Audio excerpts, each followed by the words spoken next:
Hello everyone!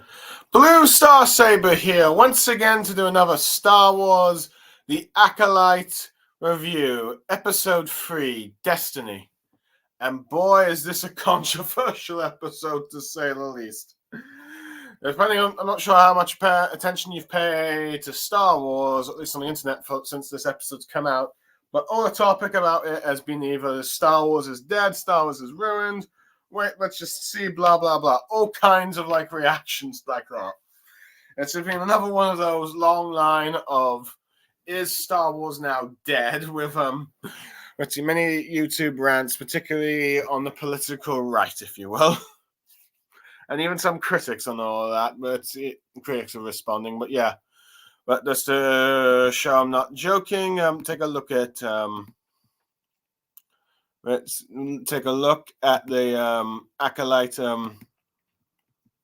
episode 3. Google search here. You can see a bunch of the angry reviews from some of the critics, particularly you've got Star Wars Theory, some of the articles talking about the controversy of reviewing it negatively here itself. Heck, IGN, which, by the way, reviewed by Eric Goldman. It's been a while since I've seen him review Star Wars for IGN. Has given it a 6 out of 10. Yeah.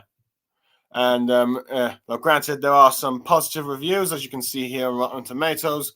Most of the critics are, positive about this episode, but as we see here on Rotten Tomatoes, at this point the show has become so reviewed bomb that only 15% of the audience actually ends up liking the show. Granted, now let's see. Some have pointed out that there aren't enough defenders coming on Rotten Tomatoes to come out and increase it higher. Who knows? Let's see whether or not that might be the case, but for all we know, they are trying to review it, but the more anti ones are just reviewing it more higher. I'm not really sure. Or they don't really care too much about Rotten Tomatoes. But yeah, either way, we see the sort of controversy that this episode has drawn in with the Star Wars fandom. Now, why is it controversial? Well, we're just about to find out, as this episode starts off with actually a flashback to 16 years on the planet Brendok, which is the home of Osha and May. Though their names here are called Farasha Anicia and Meho Anicia. Let's see, well, you pretty much see Osha in the forest, playing with some bug, this butterfly-like insect, using the force maybe to stop it, to admire it, but then letting it go. Well, May arrives and sort of force controls the bug against its will, and to Osha tells it to let it go. And then Osha saying she doesn't really like it when her sister does these intensities, but she says that she's not supposed to run off, arguing about whether or not this tree is safe or not, because, well, apparently it's safe as long as you don't eat it. But let's see, May says they need to head back because tonight's going to be the Ascension, a sort of practice ritual by the witches of this Brendok, which I'll get to in a second. Saying that Osha doesn't really want to do it, but May insists it's just a ceremony and they just need to stick together, as they do a sort of as Osha reluctantly comes back. May ends up doing some sort of chant, saying that despite being always be one, despite being born as two, doing a sort of circle with her fingers and making a vow to each other. One in the power of one, power of two, the power of many, I think might have been said here. But anyway, they are regardless, a female Zabrak by the name of Mother Corell, scolds them from leaving the forest, with Osha just trying to protest, but saying that it's there for their own safety. As they head off, we see that young Jedi Master Soul has been watching them behind the trees, and where then we cut to the Coven, in which we see various female females from various species. One of them, I think, is Twi'lek. I think most are normally human. We learn that this is a coven of witches, though I might have to spoil that a bit earlier before with my summary of the episode, where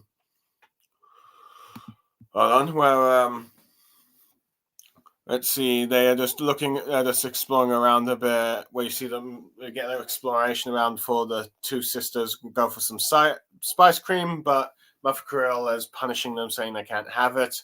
But then comes Mother Anicia, who is the leader of the the leader of the covenant, and is regarded as Mama by the two twins. Says that her girls can have sweet treats because they're sweet themselves, and tells them that just go to their training, where Corydon tells that Mother Anicia that they went out to the forest again, and Anicia says that anyone watched them, but Cora says as far as she can tell no, but is worried that the Jedi are moving off. That the Jedi have been moving more inland. But Anissa thinks the covenant is safe from them, but Corell thinks that Osha's snooping around will draw their attention, but and thinks Anisia's been too lenient. But Anicia responds that it's normal for a child to test their boundaries. Corell says, well, these twins aren't really normal. And then we end up seeing a coven meeting where Anisia's trying to teach the coven's beliefs in about apparently that instead of an all-powerful force commanding its will on others, it's nothing but more of a thread connecting all things, and showing her sort of like blue energy threads in her hand, and then also summoning a fruit and passing it to the girls, which they end up fighting. And then going on about how the thread is the force, and saying that saying it's not a power to be wielded, and that if you pull a thread, it changes everything, and that the thread is tied to one's destiny and binds them together. And then decides to show them a demonstration of like two forces, where she uses the force to push back one, easily blocking it, but then they both work together, and she has trouble doing it, though she does eventually push, but it was a much more effective time. But unfortunately, the two sisters are sort of arguing at this point still, so she ends up just pushing them back, saying that you're letting your guard, so the enemy will not let their guard down if you don't pay attention. And eventually you get her using the force again on them, and Mai blocks, but Asha decides to hide behind her sister, where Mai gets praised by their mother, but Korra scolds Asha for not doing the force thing, expecting more from her. We then the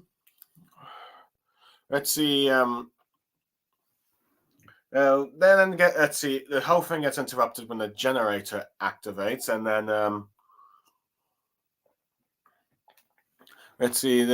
you have the two sisters later draw the attentions of like the witches, but the sisters are being taken back to their room, where Mai tells their mother that Asha's just nervous about the ceremony, but Anisha wants Asha to say, with Asha saying that she doesn't really want to go and do the ascension, with Mai saying this is how they become witches, saying she's not sure she wants to really be a witch, but Mai insists that they do. With Anissa gets the sisters to hold their hands, explaining that they're thread tied together before they were born, and that they should ask them to tell they love each other, which they eventually do, though Asha seems a bit more reluctant. Anisha explains that the ascension is pretty much walking through fear and sacrificing part of yourself, the power for many instead of the power of one, and warns Asha that the galaxy does not welcome the women of their kind that have special powers. And this is where we then cut to like what would be the ascension at night, where the members are sort of doing a sort of not necessarily just I'm getting ahead of myself. The two sisters are getting their hair done by some of the handmaiden witches there, where the sisters are first talking about spice creams and how many we're eating, with Mai saying about 4. But Asha's busy trying to draw on her journal. May wants to learn more about it, but let's see, but May, and let's see, Asha doesn't want May to look at it, but let's see, and they start to argue as Asha says that she doesn't want to have her own things, doesn't want to be like everything themselves, with her saying that, but they are one. But Asha says that they're actually separate individuals, and then the only reason she thinks this way is because they're the only two children in the community. And Asha talks about how she wants to see the wider galaxy outside Brandok, but May believes that everything they need is here. And we then see the moons aligning, and then we start getting a sort of a ritual led by Coral, where they're doing some sort of ceremonial dance. And then you have Anisha walking to the group and saying that they will perform a ceremony that hasn't been done since their exile. And let's see, and saying how they've been hunted and prosecuted and driven into hiding by those who consider their magic unnatural, saying that they were facing extinction, they were blessed with a miracle. And then looking at Corel, she signals the coven to make way for Usher and Mighty to enter so they can perform the ceremony. You see all the witches kneeling, and then Mai being eager, but Usher being nervous, and then we see with their mother holding their hands under the moon and began chanting this thing called the power of one, the power of two, the power of three, or the power of many. I think it's being. Let's see, many. I think many was used, but I think the Wikipedia puts it as free. But I guess whoever wrote this just thought that's what they were trying to say. But once they do this chant and all that stuff, and Mother asks the sisters to protect their legacy and all that stuff, even in death, with Mai promising, and they perform the ritual, and she gets a sort of symbol on her head, which some sort of tattoos, which where you get has then joined, has been ascended and joined the coven, and this is where Anisha tries to get Asha, asking her the same question. Asha reluctantly hesitates to confirm, but before the ceremony can continue, two witches arrive, interrupting, saying that the Jedi have managed to slice the flat platform and they will be arriving here soon, with Anisha telling Kuril to hide and protect the children among their cloaks, where the witches try to hide them and protect them. And then you've got a few of the warriors there preparing bows and arrows. Anisha orders them to stand down, insisting that they should do no violence. And this is where you get the giant intruder, the 4 Jedi that were mentioned to be there from the last episode, which is, of course, Jedi Master Soul, and Jedi Master Indra, and at this time the Padawan Tobin, and then, of course, the Wookiee Jedi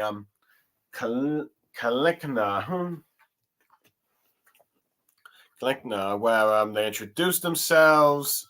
Well, mostly Jedi Master Indra introduces themselves. Oops, sorry. Hold on, it's just let's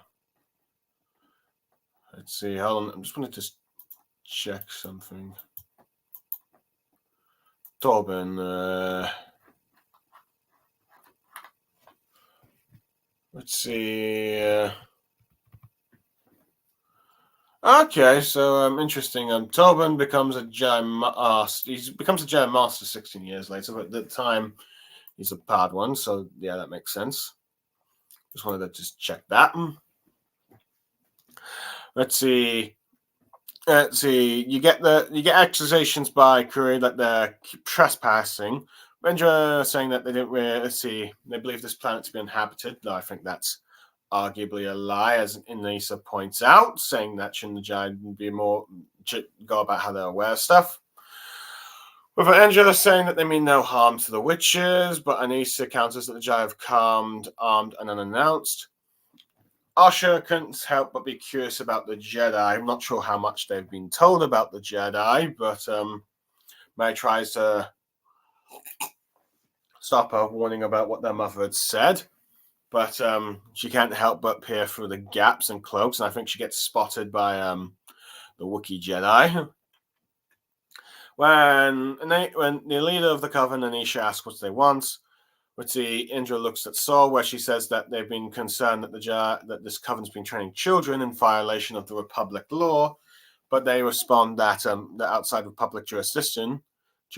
But Corel denies that there are children in the Covenant. But then Kunakan looks around and grunts and Sherlock, sensing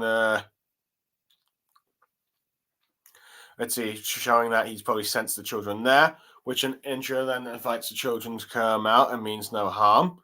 Where Saul sees a glint of Asha's cloak, where she then starts walks out of the crowd and approaching Saul. Saul ends up kneeling to introduce themselves to each other, with Indra asks Asha if they can meet her sister, which is starting to blow a bit the cover, where when Anisha looks to their mother, she says that it's okay to do so, with also then exiting the crowd after this, with Indra asking where their father is. I should really stop saying Indra. Anisha replies that they don't have really a father, and this is probably the first hint of the controversy. And then Saul eventually reveals that he did actually really spy on them by noticing that Maya has a new mark on her forehead, which some of the riches start accusing the Jedi of spying and trying to take away their children. But Saul says that's not true, as the witches then react more hostility, with him prepared to draw his lightsaber. Indara calls Saul to restrain himself, and instead he then shows the lightsaber to Asha, allowing her to take a look, and offers to her to be tested to be trained as a Jedi. Asha looking to her mother for permission, but May looks at him and the other Jedi rather not nicely. With Anisha then stares at Torben, then causing some black art, turning his eyes to turn black, being possessed, if you will, which causes the Jedi to draw their lightsabers, or at least Saul, with kind of growling and tail, at least not yet activating.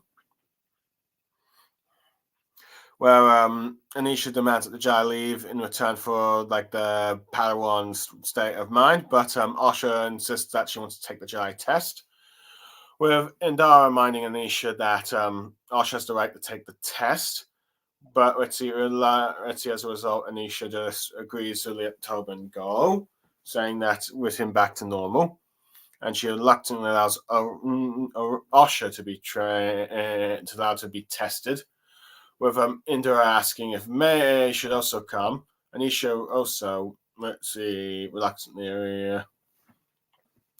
allows. The Jedi then exit the courtyard.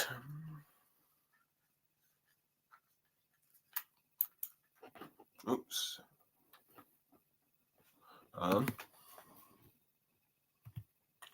And this is where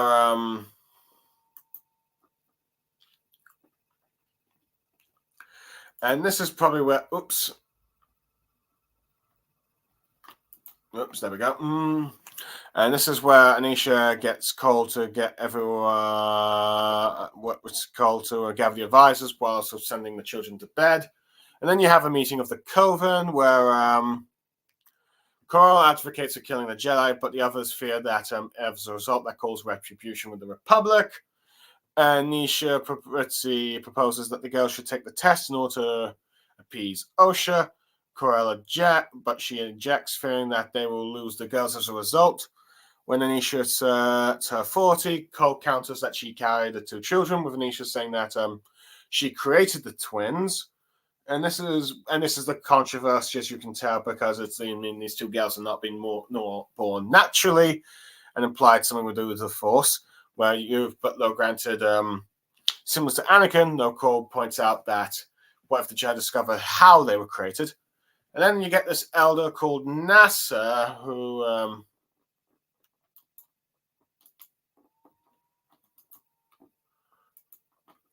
from my understanding, who looks. Hold on a second.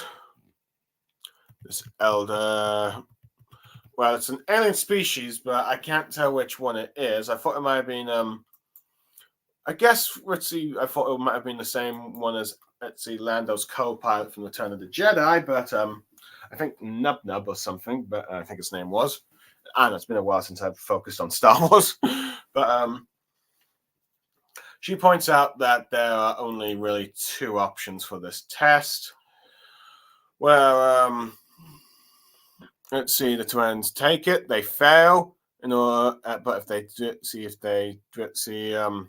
fail, they can stay. But if they pass, they be taken away. And saying that as long as as long as twins fail the test, they can remain in the coven. Where you get Anisha the following morning telling them about the plan. Asha doesn't really want to do so and asks why they do so. Of her suggesting that whatever the Jai's test is, do the opposite in her heart. With my telling Asha that if they pass, they will be taken away from their mother, or mama, if you will. This is where you get Asha and May arguing about whether the Jai are good or bad, but Anisha says it's not really an issue about good or bad, but rather who should wield the power. And Anisha's saying that while Asha may want to be a Jedi now, there may interest change like the seasons, which and then you get like let's see, cut to the test where you have Cole and a bunch of scouts for the Coven taking the twins to the Jedi starship, where they see the Wookiee outside working on a speed biker, where you get let's see. Sorry, that was a motorcycle crossing by. Where you get let's see, Asha and May are once again arguing about lying or not. Asha not wanting to, but May says that promise her not to do so. And then which she reluctantly promises to keep, with Cora then sending Mai to do the test first. And this is where Asha then starts to take notice of the Wookiee Jedi, Kalinika, who starts asking her about the stuff, but asking about what she's doing. And the Wookiee replies in his native language. And then you have Mai exiting the starship afterwards, smiling at Coral, hinting that she has failed the test. And then you get Tobin reaching to Asha to come in. Let's see, they have a little bit moment first where he's kneeling and showing the lightsaber after she asks, do all Jedi get it? Which he explains they have to go through trials to earn one. He takes a blood sample from Asha, saying that's something that they're just doing, which we probably all, the audience knows. This is the Metachlorians, the blood test sample to test one's force potential. Then you start having him there asking questions, and you get her giving the wrong answers to the tests. I think one of them is like a loft cat, and the other is like a station, but she gives like a starship or a mountain. So ends up saying that Asha's correct, sensing that saying it's correctly. And this is where Asha reveals, wait, I know I can't be right. I said it was a let's see.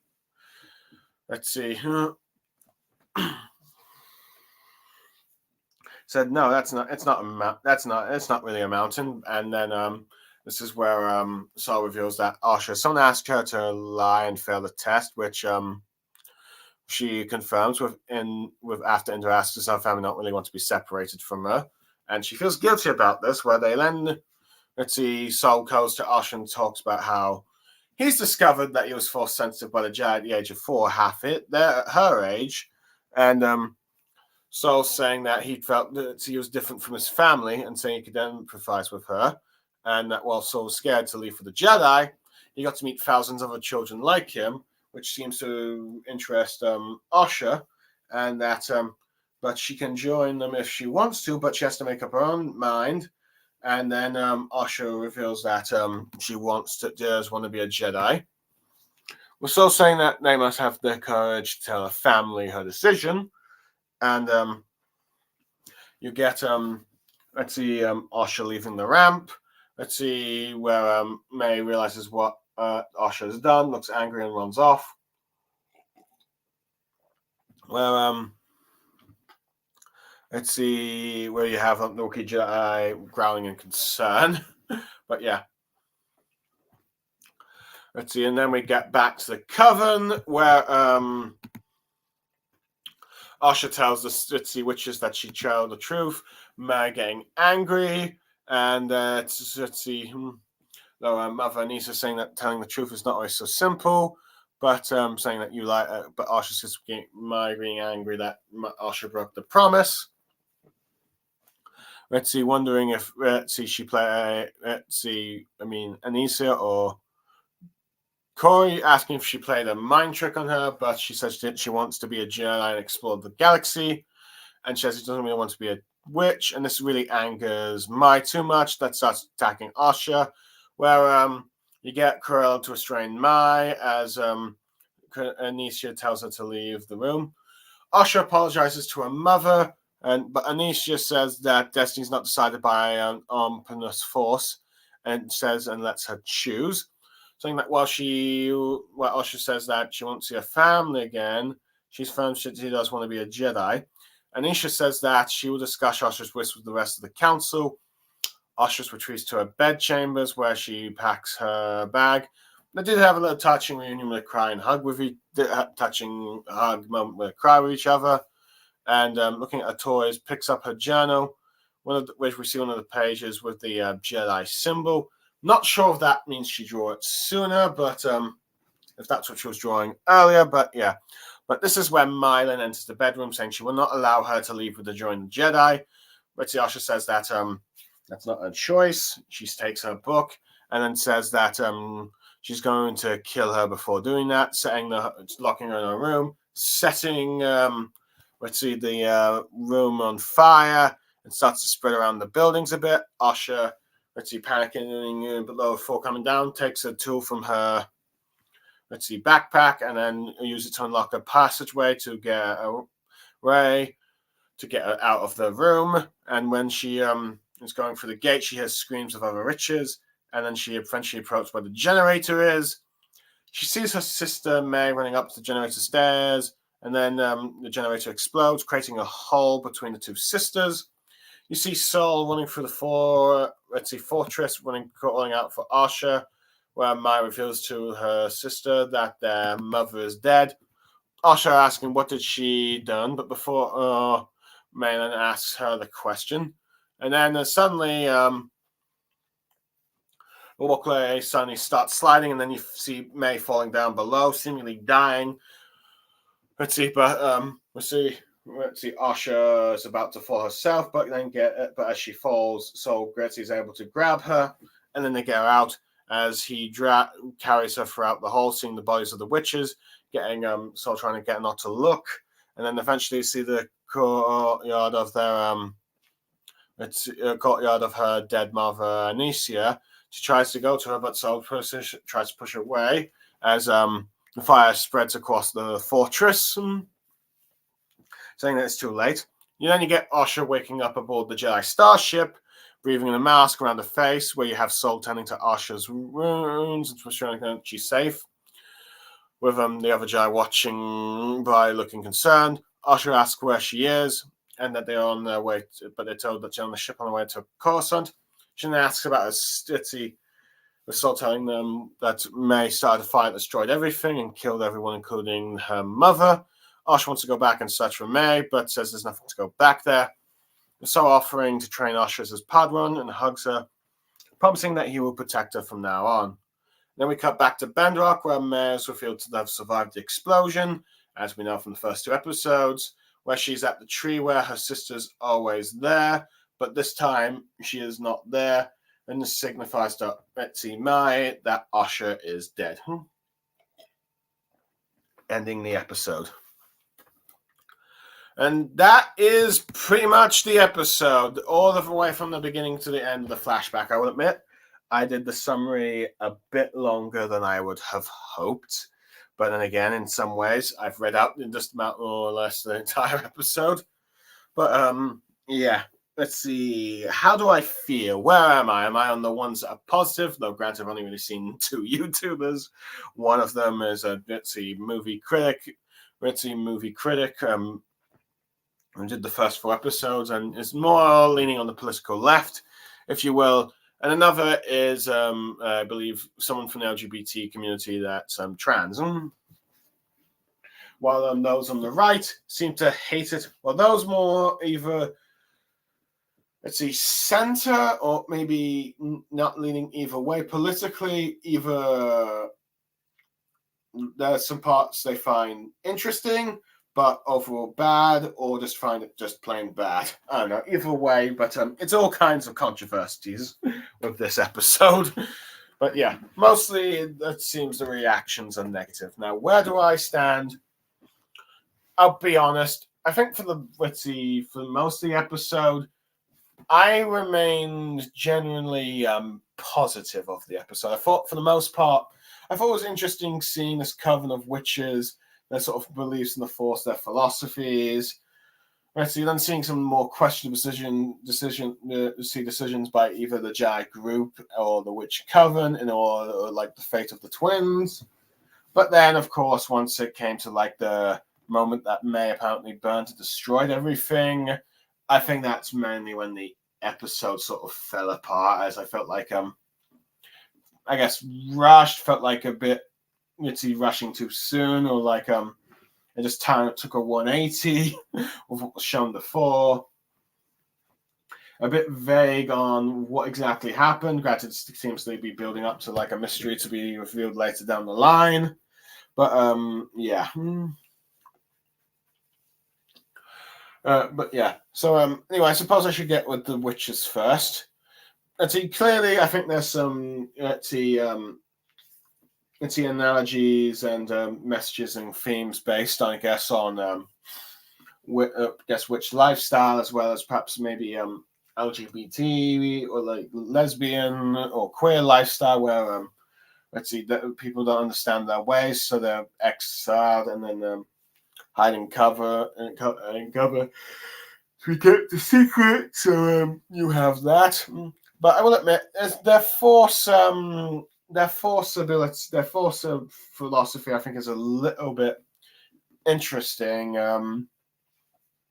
at the very least. And I think and it should be expected that there would be, besides Jedi and Sith, other Force section users that have their own different philosophies. We've seen that with the Night Sisters in the Clone Wars, Rebels, the Star Wars Jedi games, and let's see, what else with the Night Sisters? Oh yeah, and the Ahsoka series. So they have that sort of magic thing. Oh yeah, and the Tales of the Empire also showed like this light side version of the witches. So yeah, goes to show you that not every Force users have the same philosophy of the Jedi. They believe, this witch coven seems to believe that the Force is actually a thread, and it's not the one that they can control, or it controls them, if you will. It's more of like well, not a tool to be used, but more of something that's supposed to be Hold on, let me just get back to let me just take a look at the Coven. Oh yeah, they go like all living things are connected by the same thread. The thread is woven for all of existence. Some call it a force and claim to use it, but we know that the thread is not a power to wield. It's saying that it's more of like it's something that connects all living things, and that it's all tied to one destiny. I don't know. It's, I guess, a bit vague, but it's arguably saying that the Jedi do not command, Jedi and Sith do not command the Force, or have the Force guide them, if you will. So yeah. So they have there seems to be close sisterhood, and that many of these people seem to be discriminated against, and it seems like they've been driven to exile and maybe near extinction. But they have a hope for the future with these two twins, and this is why they are very reluctant to part ways with them, even though regardless if if they choose to do so or not. And they do some very questionable decisions of forcing the twins to lie and not be honest about the tests, or let's see, some of them are trying to hide them, but others are trying to not let them make their own choices. So yeah, it seems they have bows and arrows like the Night Sisters, though whether or not they have the same skill set remains unseen. But let's see, I mean, at the moment, we know Anisha can cause Ritzy Blue, Ritzy Freds, can push other users, and also possess people, which that seems like a very disturbing power and witch thing, which I can see why some people might be put off by this coven and their abilities. But yeah. Now I would admit, let's see, Anisha, let's see, I think some people think this character's pretty sympathetic, but I don't know. I think granted, I think it might be a bit of the acting performance of the actress, but I think there's decency with her. She's seemingly more like a mother that loves her children, and wants to give them sweet things and all that stuff. Granted, she will be strict when need be, like when the sisters start fighting. And clearly doesn't want them to go, and Mitzi does the shady thing of telling Osha that she should lie to fail to do the test. But at the same time, Mitzi, there are some good qualities in there. It's like when Osha really wants to go to the Jedi thing, she accepts that that's her choice, and that she can't be forced to stay. She needs to make the choice to whether leave or go in the end, even though she doesn't want to and doesn't want to be part ways with her daughter. She is allowing her to make a choice that it's been presented to her, either staying here or going to become a Jedi, if you will. So it seems like even though she doesn't want Naisha to leave, even when some of the other witches and sisters, including, I believe, her partner, Caricia, to wants her to stay. She says that she lets Asha go, perhaps realizing that if her heart's not into it, she won't be able to really fully commit to the Covenant's cause like Mai does. So and even telling Mai off when she gets a bit too forceful. So yeah, I think let's see. I feel like this is definitely the character I feel like will be one of the characters that mostly hated upon. But I think in terms of being a mother, I think parent at least, I think she's decent enough that allowing her daughter to make the choice. So I don't think she's that bad of a character. Granted, I know that many people probably don't like the actress's performance, so there's that. Which I will admit, the chanting of the power of one, the power of two, the power of many, I can see that being cringe. I mean, granted, perhaps it was supposed to be the power of three. I don't know. Maybe it should have been maybe a different type of chant. Maybe not have many at the end. Maybe something else. The power of one, the power of two, the power of all, maybe. Maybe something like that. I think that might have been a bit more better. I mean, I'm not sure. Granted, some people might have just hated it in general, but yeah, I think that might have been a much more better chance than the power of many. Okay, the character, Cotera, the Zabrak female, the sort of strict mother, if you will. Ritzy doesn't really want to trust the Jedi.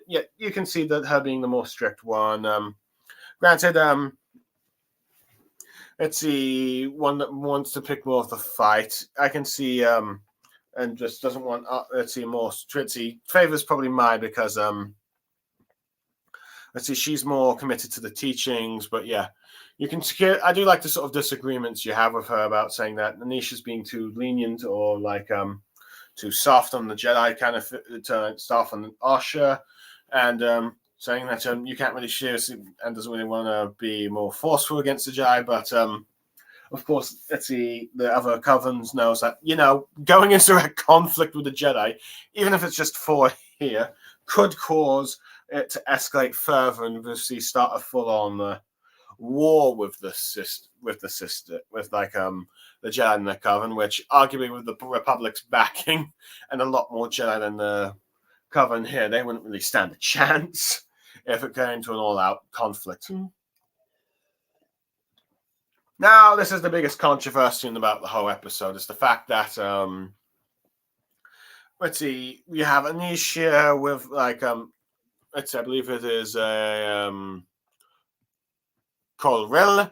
I'm sorry if I pronounced her name a bit wrong earlier before, but let's see, apparently Anisha did something to create the twins, which were then conceived inside Corell. Now, granted, we don't know what that is, but it seems to be highly questionable, as Corell seems to think that if the Jedi discovered the means of how the twins were born, they would not accept them, or seems to be a thing. But arguably, this is the controversy, because it's like you have now it's because for many people this is very similar to how Anakin was either conceived by the will of the Force, or possibly by the behind the scenes plans of Darth Plagueis. Granted, I know the Darth Vader comics try to imply that Palpatine may have done this, but once of course the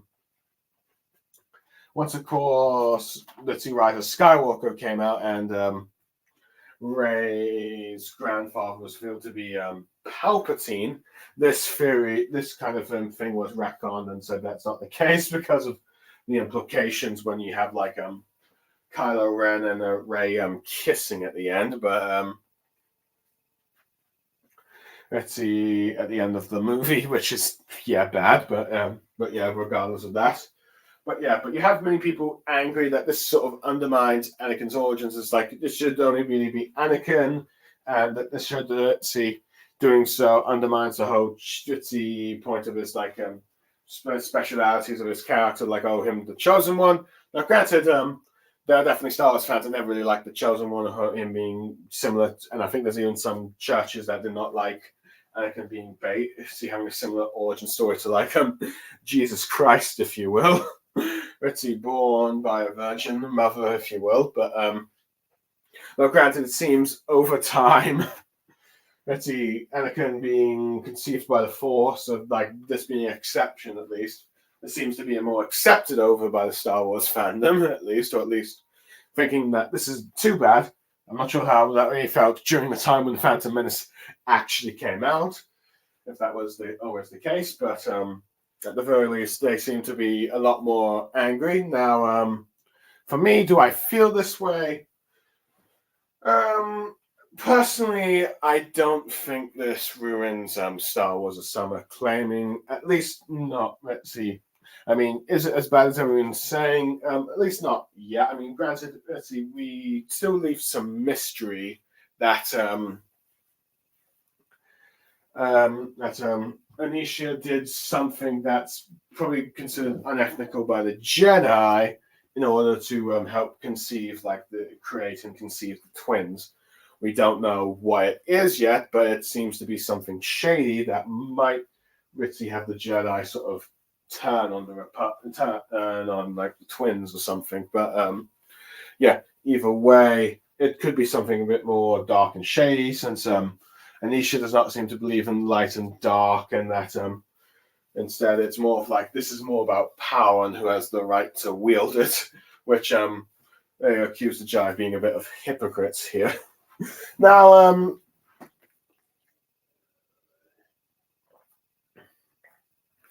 I guess that leads to the sort of morality questionable things about the Jedi. Let's see. Now, some are probably a bit annoyed that the Jedi being portrayed this way, but I think there are some aspects of it that make sense. Let's see. Now, granted, the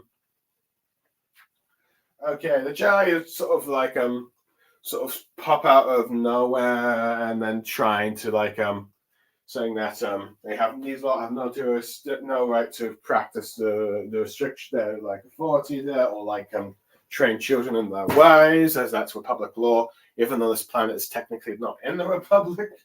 So they're sort of like pushing their will on. Let's see, but there's also and also saying that they have the right to test children they suspect to be force sensitive. Though but they're forcing that the twins will be tested. Forcing Mother Nisa to accept when Asha says she wants to take it. But at the same time, there are some positives, I would say, about the Jai here, where particularly with Soul, or granted, I think some people found that a bit more negatively. Well, let's see. On one hand, the Jedi, they do take kids, and from what we can tell with Soul, is that it usually is around the age of 4 rather than 8. Let's see. Granted, Ashish is only 1 year younger than when Anakin was recruited into the Jedi. Well, they're given some tests, and they're given the choice to join or not. If they accept, they become a Jedi and not see their families. Trying to become a Jedi and not really see their families again, but see if they fail, they can stay behind, if you will, or Jedi will not take them in. So you do have that aspect of the Star Wars brand. Well, you do have granted, even though the Jedi, let's see, but to be fair on the Jedi, particularly Soul, they try to at least give Asha a choice. Though granted, I think nice seeing, I guess, Indara and Jedi Master Tobin, I believe.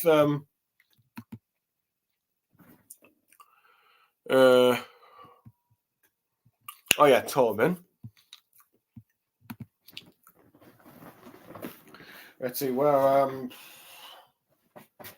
it's nice to see these two Jedi, even though they both died in the episodes introduced. So it's nice to get, I guess, a flashback to show a little bit more of them, since apparently there was hinted that they would appear in more than one episode. So we got to see them. Granted, I think Indara doesn't do any favors with how she seems to be forcing her way in here. The most extreme, criticism I've seen for the Jedi here is that they're being accused of being predator-like, with drawing in kids with all these fancy promises and taking them away from their families, which arguably you could perhaps say in the more extreme light, because well, face it, Jedi sort of ban attachments and certain kids at certain ages from training to being too old to train, and we saw that with with Anakin when he was just 9 and Asha's just a year younger. Now, granted, I'm not sure if the 8 is the maximum age limit or not. I don't know. At the very least, we know that 4 seems to be the earliest age that Jedi would be taking in for training, at the very least. But then, of course, they has Grogu, who never really talked, and still seems to be an infant even after the age of 50, being 50 years old. But you do have that. But I do like how granted, I think some people think Soul is being a bit questionable here, but I do like that Soul is offering to give Asha a choice. And she doesn't get mad at her when she's lying, and even when he senses it and he gets her to tell the truth first by saying all her false answers were correct, forcing her to confess eventually. But is patient enough and understands that, she probably wants to be able to travel. It's your choice, but you go, it's your choice, and you can stay, but you got to tell that to your family.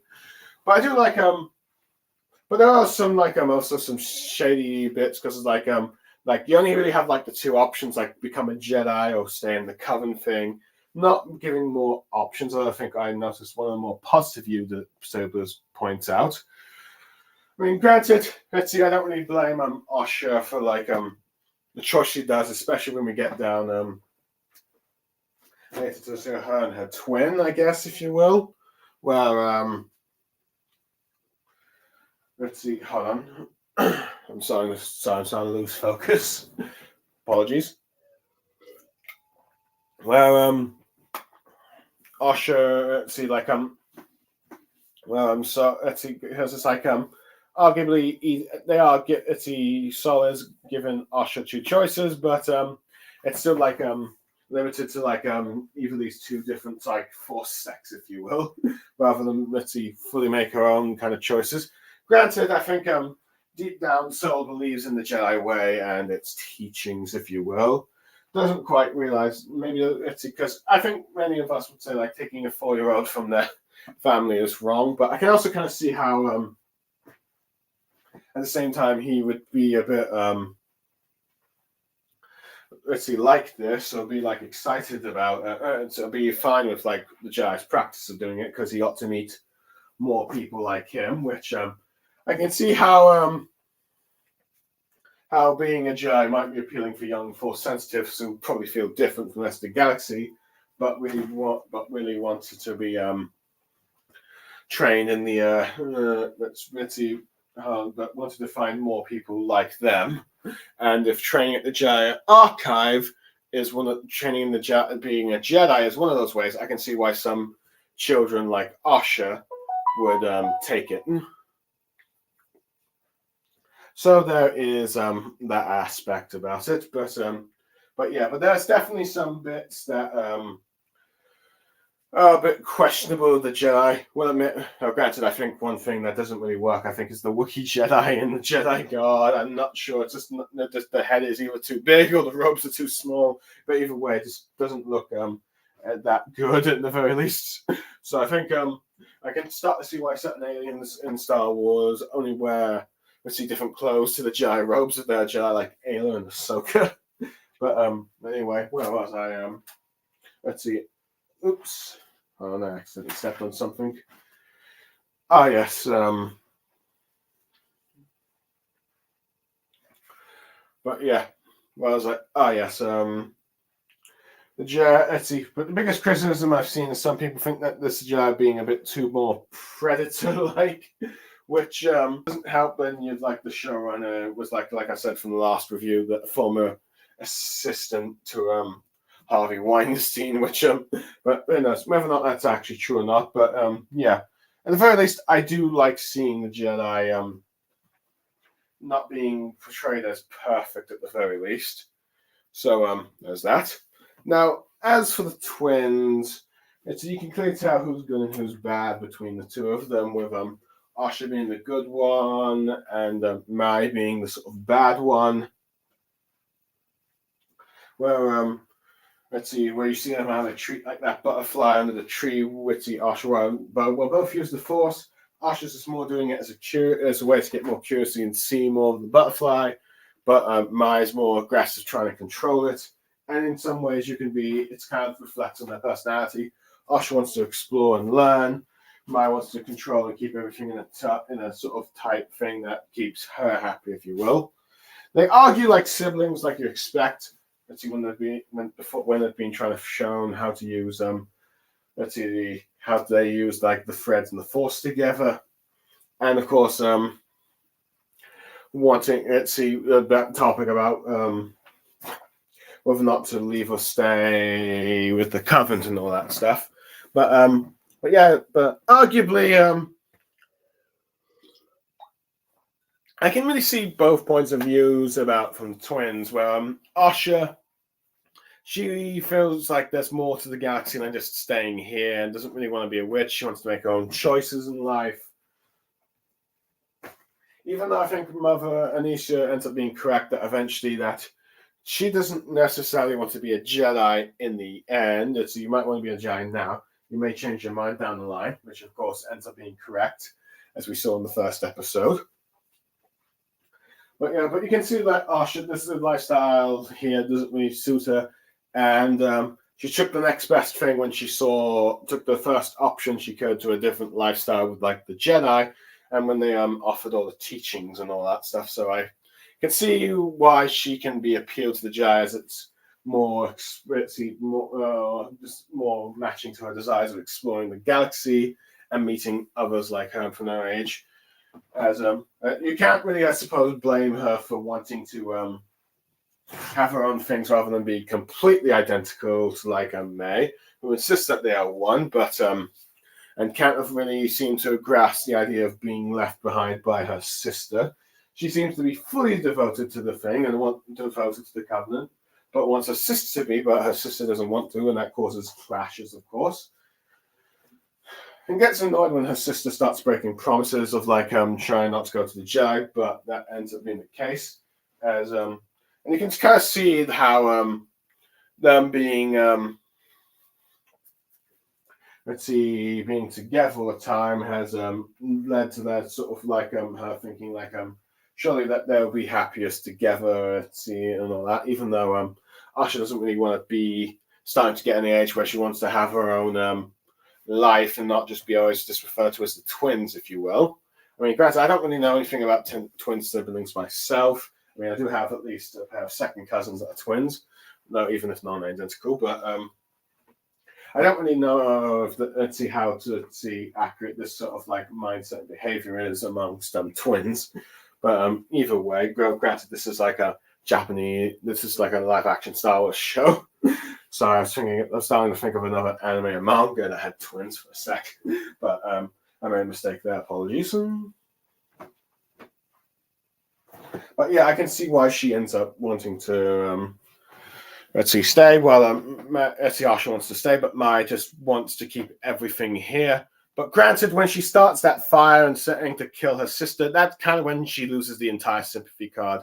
It makes me question Soul. Why on earth do you want to spare this character? Try to save this character. She's kind of gone far beyond the point when she locked her sister up in a room and set her on fire. But then again, I suppose when you have like Darth Vader being redeemed, everyone's like any character, any villain in Star Wars is open to the same character arc, even though Darth Vader's was like redemption by death and sacrifice when giving his life to save his son. But yeah, I'm not sure we're going to get that here with the two sisters, as they're really hostile towards each other. But yeah, arguably it's mostly the third act that's a bit of a mess with the fire doesn't look believable enough to cause anything, particularly damage everything, particularly burn the sister, particularly killing all the sisters, which has led to like the two theories that either the Jedi are the ones that are doing it, and that explains why Torblin did have his force power silence, or like the secret Sith or red lightsaber guy ended up doing it to turn May towards a darker path. Either way, I guess depending on how it plays out is how I will accept or reject it, I guess. But yeah, for the time being, I'm open-minded about it. So yeah, you have like that kind of like stuff with the as the more of the action scene piece provides maybe like a few bit shines like force push. So that. Now, overall, do I think this episode is good? In many ways, I've listed quite a lot of things that I do find interesting and positive, but I will admit the execution could have been done better, and probably would have done better if they were allowed more time to do this episode. And as for the lore stuff, well, I don't think it does not yet ruin the floor of Star Wars. There is potential that it could be what people are accusing it of right now, but that's more of the mystery later. And trying to think. Where was I going with this? Yeah. Yeah, the execution. Let's see. I'm not going to blame the acting on the twins on this because it's like they're kids and not going to be exactly Oscar worthy. That's a bit rare to find in kids. But I thought they did a fine job, but I guess some of the other witch actors were not very good with their dialogues, as you got many people sort of finding that a bit bland about the witches. Now, I'm not sure, as I don't really pay much attention to them outside of like Star Wars, but But with whatever sports they do or whatever acting roles they have, I think one of the YouTubers points out that one of them is a trans character. I think I could be wrong on that one, or being portrayed by a trans actor. But either way, and I'm not too minding of this, but yeah. But yeah, the whole what was I gonna say now? Sorry.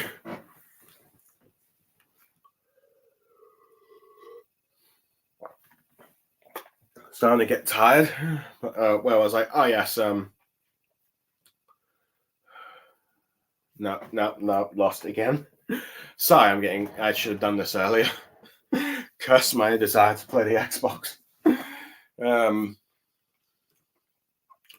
Where was I? Oh yes.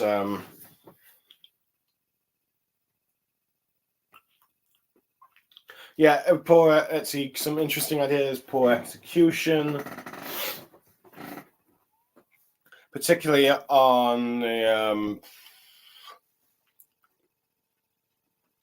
let's see, like the whole possibly the Jedi being behind. Let's see, the death of the Coven. That kind of like could, let's see if it's like if that's the truth or not.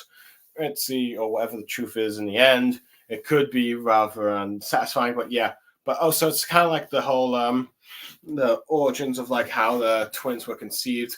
If it's different enough from the Anakin one, I think you could get some people begrudgingly accepting it. And if it's nothing more than cheap ripoff down the line, or something that, okay, this is what inspires what Darth Plagueis did to try and create life with the Force, but either way, let's see, if it's like an exact same copy thing, I think you would get outrage. If it's not, I think you would get people begrudgingly accepting it. So there is that.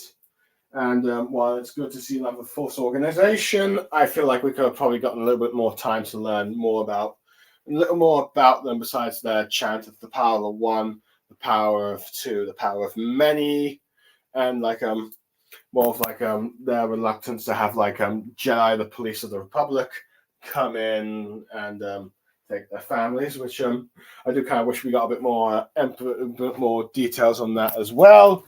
As I think Saul was trying to portray more of Qui-Gon of like giving a free option of the choice, but that does not necessarily mean that it was well done, to be honest. So there is that.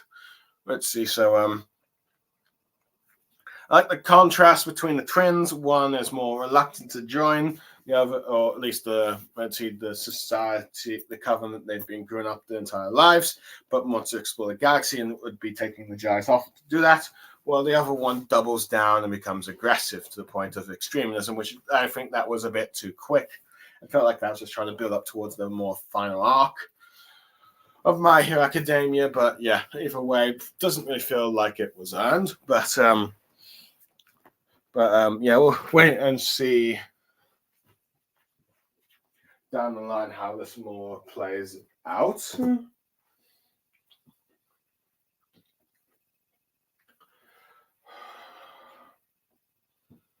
So yeah. Now, arguably, I'm not against the Jedi being flawed, though. Granted, perhaps maybe we could see a bit more heroic ones down the line, but I think that's probably not going to be the case with the Acolyte. But yeah, but it does introduce some interesting topics. But perhaps maybe could have done it a bit more better, maybe a little bit more subtle, I guess, to not get some certain reactions. But some of those people might have just hated it regardless because of who the showrunner is. But yeah. But yeah, arguably for me, I think at best this episode's like a 5 out of 10, maybe a 3 out of 10, depending on if some of the more potentially bad, controversial moments get worse. But at the moment, it seems to be roughing around the 5 out of 10 thing. Maybe a bit more positive if it turns out to be the Star Wars movie is now starting to be treated more like a masterpiece. But I'm not sure if that will be the case with this of the sequel trilogy, as they don't really have many anime surrounding it, and there's like a few movies, but at least some of them at the very least. But yeah, sorry, I might be losing a bit of track here.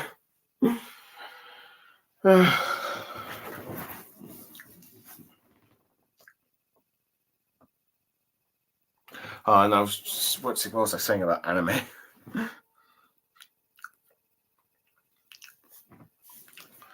Oh, yes. Something about. What was I saying?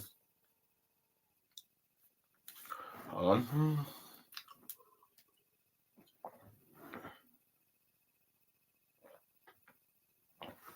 Oh yeah, my score.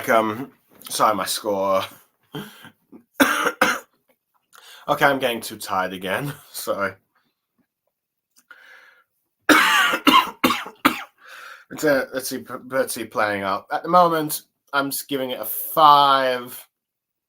Could be a bit higher, depends what comes out later and whether or not it enhances or decreases what comes before it. Yeah, I think that's what I was doing with when bringing up anime. Sorry. But yeah, but it's more of a building towards a bit of a mystery. But yeah, I can see on one hand, I don't think this episode is the death of Star Wars, but I can see why some people dislike it. So I don't blame people for not fully liking this episode. But I do think that should be given it more chance to see what happens. But yeah, but arguably also the episode should be longer. But yeah. So yeah, I think that's pretty much everything that's to be covered, really. Some interesting ideas, some good concepts, but not necessarily executed in the best manner for this show. Whether or not it will survive as a result of this, who knows? I guess that depends on the next 5 episodes that are coming out. But let's see. But I'll wait and see. But I'll be sure to review them. But in the meantime, I am Blue Star Saber signing out. Thank you for everyone listening. I hope you enjoyed what I had to say. And sorry if I might have dozed out a bit. I really should learn to review earlier. Let's see. But yeah. Anyway, I'm Blue Star Saber signing off. Goodbye, everyone. May the force be with you.